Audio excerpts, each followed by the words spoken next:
Bonjour à tous, j'espère que vous allez bien. Aujourd'hui, on se retrouve pour un nouveau point météo concernant la tempête qui va toucher notre pays entre la journée du 22 et 23 octobre 2025.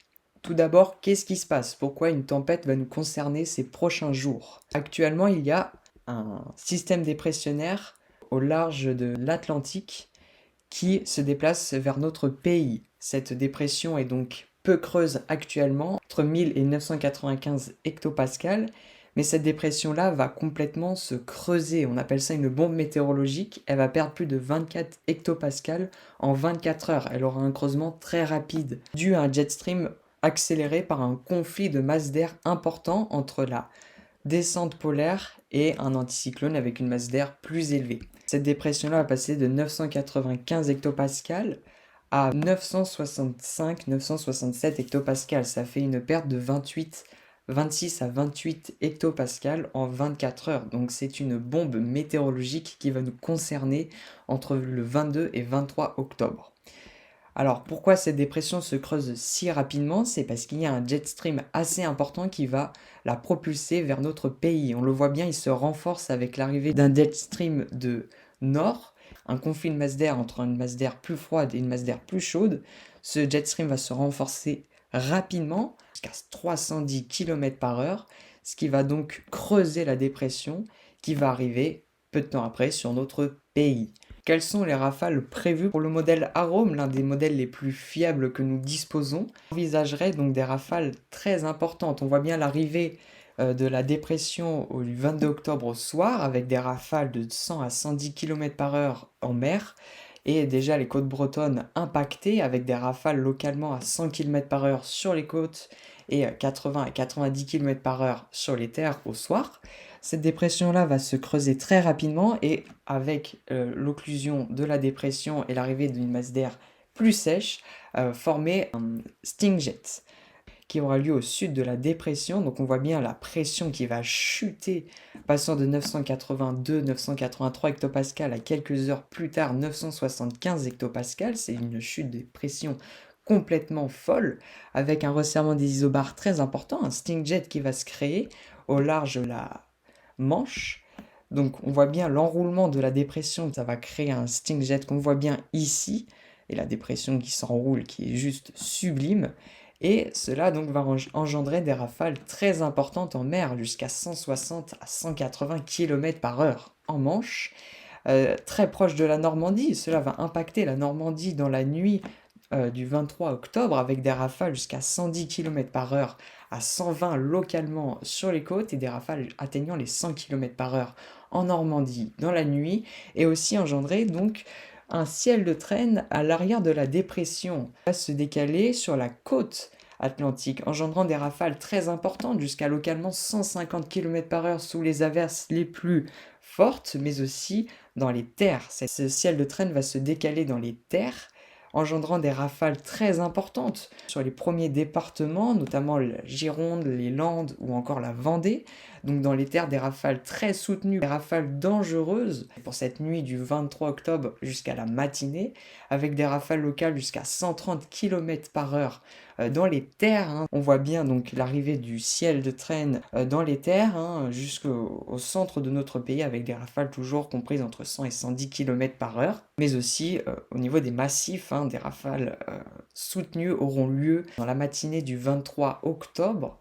Donc avec un temps perturbé sur toute la France, on voit bien des précipitations assez élevées sur tout le pays, donc avec l'arrivée de la dépression, beaucoup de pluie, avec le ciel de traîne, donc des averses soutenues sur une large partie du pays. Concrètement, les trois quarts du pays seront dans un premier temps touchés, du nord au sud de la France, sauf sud-est épargné dans un premier temps. Des rafales soutenues entre 80 et 90 km par heure concrètement sur la moitié nord généralisée, mais aussi un léger resserrement des isobars en fin de journée du 23 octobre aux Hauts-de-France, sur les côtes des Hauts-de-France, entre 100 et 120 km par heure attendus.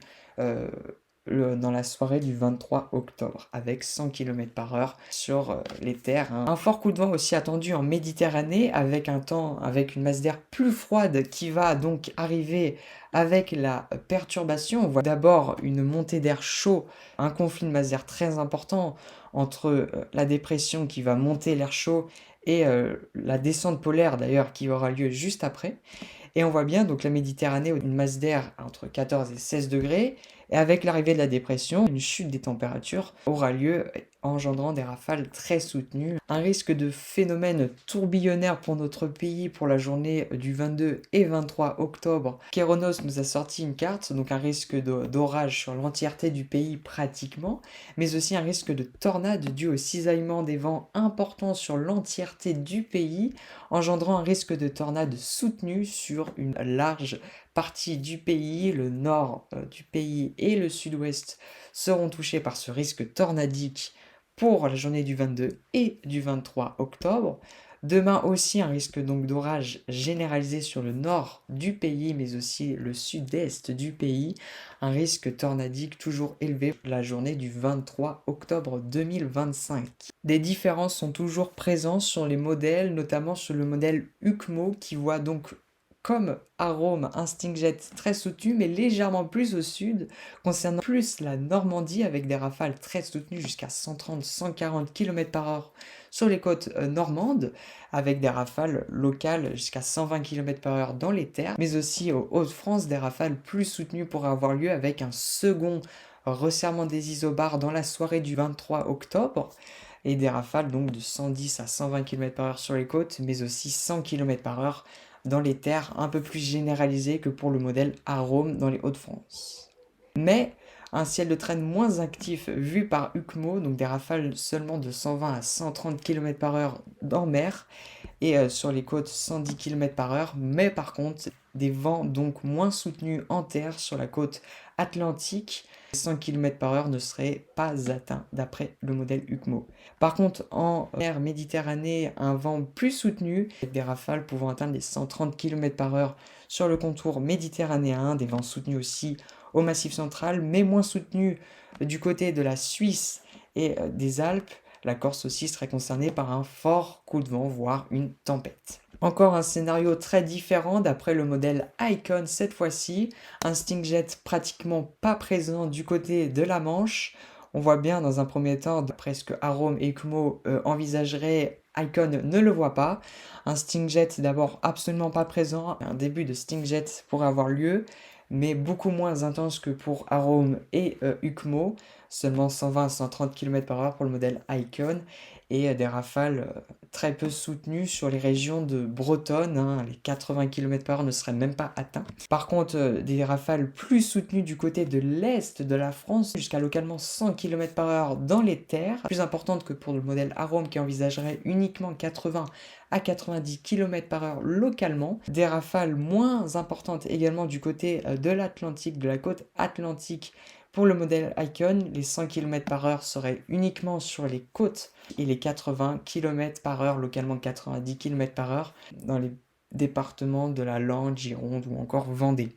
Un vent soutenu tout de même envisagé par le modèle Icon sur les Hauts-de-France jusqu'à 100 km/h dans les terres. Dans un second temps, la tempête va se décaler vers le nord de la France, engendrant des rafales toujours très importantes au niveau des Hauts-de-France, jusqu'à 110 km/h en fin d'après-midi, donc du 23 octobre 2025, mais aussi un second resserrement des isobars pour la soirée et la nuit du 23 au 24 octobre, à surveiller avec donc des vents tempétueux pour la Belgique, mais aussi pour les Pays-Bas, des rafales très importantes sur les côtes, mais aussi dans les terres, jusqu'à 110 km/h attendus pour les Pays-Bas, et sur les côtes 120 à 130 km/h. C'est un resserrement secondaire qui pourrait avoir lieu, un deuxième resserrement, donc voici un premier resserrement pour la journée du 23 octobre, mais aussi un deuxième resserrement des isobars pour la soirée et la nuit du 23 au 24 octobre, plutôt pour les Pays-Bas et la Belgique cette fois-ci, avec donc une évacuation de la tempête en Allemagne. Ce qui est du risque de phénomène tourbillonnaire, il est très présent pour la journée du 22 et 23 octobre. Un cisaillement des vents important avec l'arrivée de la dépression, cela favorise donc le risque de phénomène tourbillonnaire. On a vu à Paris il n'y a pas très longtemps une tornade EF2 qui a fait de gros dégâts. Merci beaucoup d'avoir suivi ce point météo. Soyez très prudents pour ces 2 prochains jours, hein. C'est une tempête, il y a des risques, il y aura des dégâts. Il peut avoir des accidents comme ces derniers jours avec des tornades. Ne restez pas dehors pendant la tempête. Ce n'est pas pour rien qu'il y a des vigilances. Météo France a mis des vigilances, une vigilance orange pour certains départements. Je pense que cette vigilance-là pourrait être légèrement étendue pour demain. On voit bien les côtes, hein, vigilance orange pour le vent, mais aussi les crues. La quasi-totalité des départements seront touchés, donc soyez très prudents pour ces 2 prochains jours. Un réel risque pour votre vie. Il y a des accidents à chaque tempête. Merci beaucoup d'avoir suivi ce point météo. On se retrouve pour une prochaine fois pour un nouveau point météo.